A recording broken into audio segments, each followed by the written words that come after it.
So one of the things I've really noticed coming into this context and talking to lots of people who are working as knowledge brokers in Canada, that they're really embedded in the environments in which and the context that they're seeking to broker within. And I think that's really different from some the international development context, where sometimes we're quite remote from the kind of the people that we're hoping to broker knowledge between. So it's a very different setup.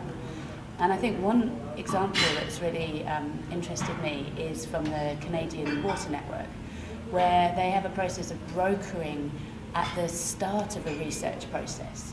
So they're brokering between people who are interested in undertaking research proposals with people who might be interested in working alongside the researchers.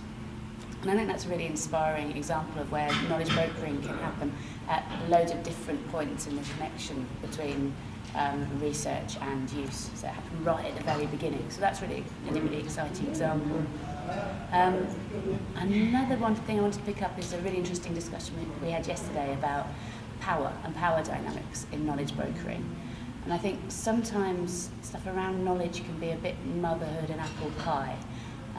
There's kind of ideas that you get everybody in a room and it's everyone will come up with reach consensus on something. And I think that often isn't the case. If you are convening between different stakeholder groups, they have very different interests in the process. So I think that sense of power, the more important people, not more important, more powerful and less powerful participants in a process is a really important thing for knowledge brokers to be aware of, and how they're engaging to try and what's the word I'm looking for? Sort of try and balance some of those power inequities. And the last point comes from the opening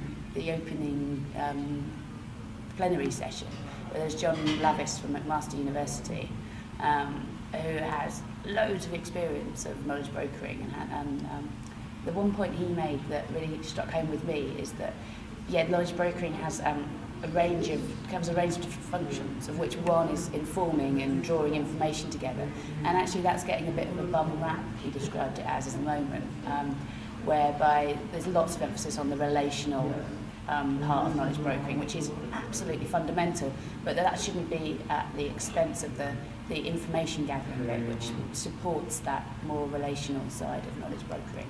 So those are my big three takeaways, and I go home and talk to colleagues about that and think about that more in my work, and share it with the network I'm part of, which is the Knowledge Brokers Forum.